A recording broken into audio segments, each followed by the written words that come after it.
Treasure Island by Robert Louis Stevenson. Chapter 24. The Cruise of the Coracle. It was broad day when I awoke, and found myself tossing at the southwest end of Treasure Island.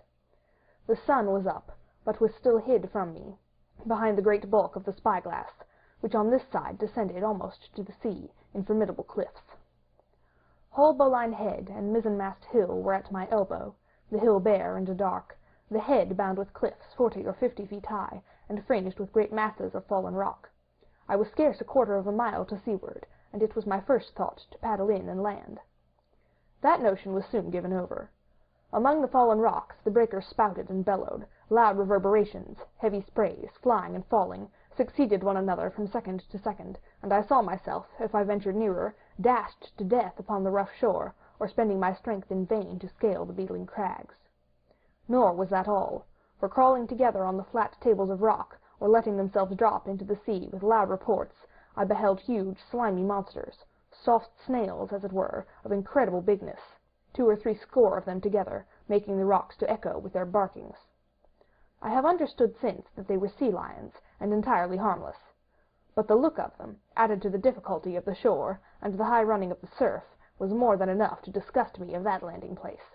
I felt willing rather to starve at sea than to confront such perils. In the meantime I had a better chance, as I supposed, before me.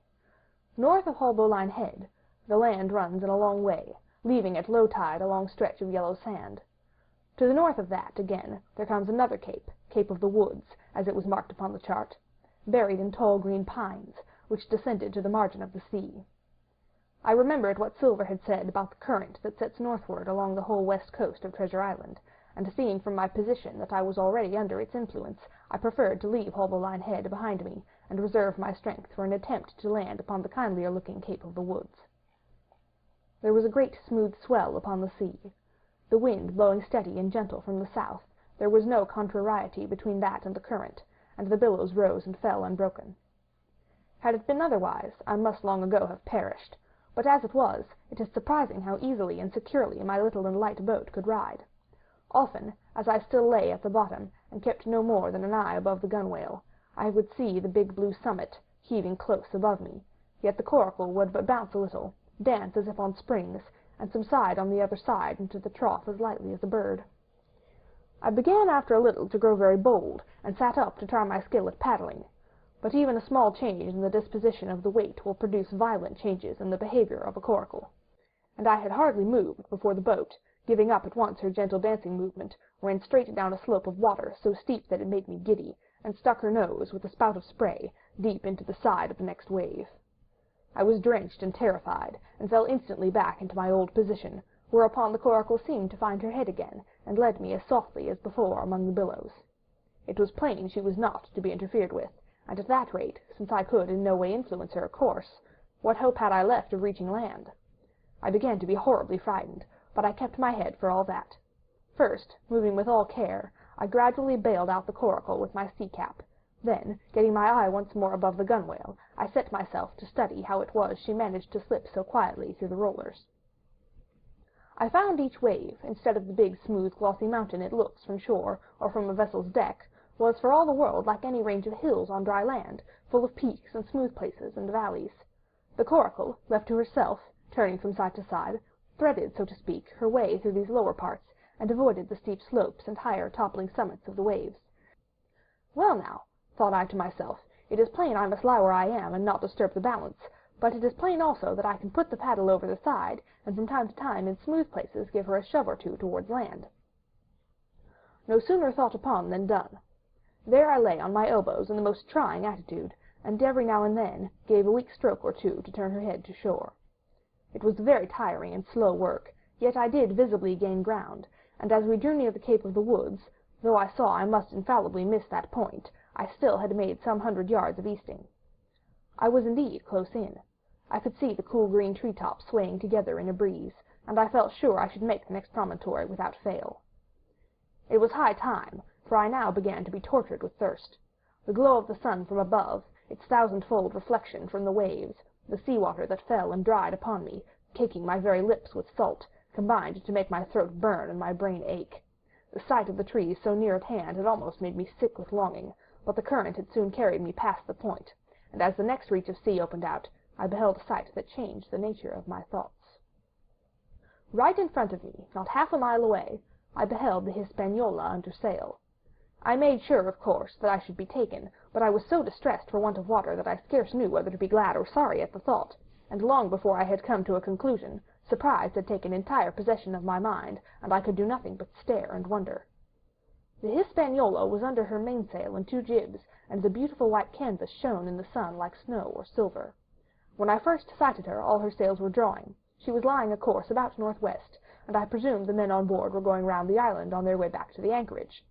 Presently she began to fetch more and more to the westward, so that I thought that they had sighted me and were going about in chase. At last, however, she fell right into the wind's eye, was taken dead aback, and stood there a while helpless, with her sails shivering. "Clumsy fellows," said I, "they must still be drunk as owls." And I thought how Captain Smollett would have sent them skipping. Meanwhile the schooner gradually fell off, and filled again upon another tack, sailed swiftly for a minute or so, and brought up once more dead in the wind's eye. Again and again was this repeated. To and fro, up and down, north, south, east, and west, the Hispaniola sailed by swoops and dashes, and at each repetition ended as she had begun, with idly flapping canvas. It became plain to me that nobody was steering. And if so, where were the men? Either they were dead drunk or had deserted her, I thought, and perhaps if I could get on board, I might return the vessel to her captain. The current was bearing Coracle and schooner southward at an equal rate. As for the latter's sailing, it was so wild and intermittent, and she hung each time so long in irons, that she certainly gained nothing if she did not even lose. If only I dared to sit up and paddle, I made sure that I could overhaul her. The scheme had an air of adventure that inspired me, and the thought of the water breaker beside the fore companion doubled my growing courage.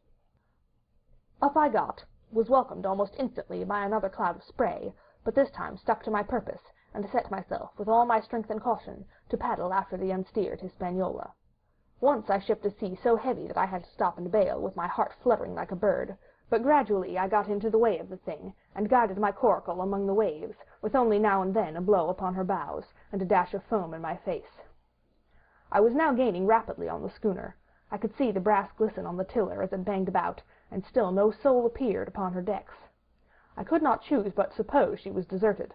If not, the men were lying drunk below, where I might batten them down, perhaps, and to do what I chose with the ship. For some time she had been doing the worst thing possible for me, standing still. She headed nearly due south, yawing, of course, all the time. Each time she fell off, her sails partly filled, and these brought her in a moment right to the wind again. I have said this was the worst thing possible for me, for helpless as she looked in this situation, with the canvas cracking like cannon, and the blocks trundling and banging on the deck, she still continued to run away from me, not only with the speed of the current, but by the whole amount of her leeway, which was naturally great. But now, at last, I had my chance. The breeze fell for some seconds very low, and the current gradually turning her, the Hispaniola revolved slowly round her center, and at last presented me her stern, with the cabin window still gaping open, and the lamp over the table still burning on into the day. The mainsail hung drooping like a banner.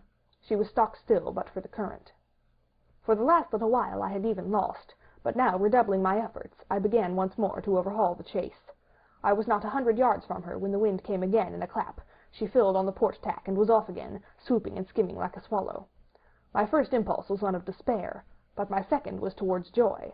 Round she came till she was broadside on to me, round still till she had covered a half, and then 2/3, and then 3/4 of the distance that separated us. I could see the waves boiling white under her forefront. Immensely tall she looked to me from my low station in the Coracle. And then, of a sudden, I began to comprehend. I had scarce time to think, scarce time to act and save myself. I was on the summit of one swell when the schooner came stooping over the next. The bowsprit was over my head. I sprang to my feet and leapt, stamping the Coracle under the water. With one hand I caught the jib boom, while my foot was lodged between the stay and the brace, and as I still clung there, panting, a dull blow told me that the schooner had charged down upon and struck the Coracle, and that I was left without retreat on the Hispaniola. End of chapter 24.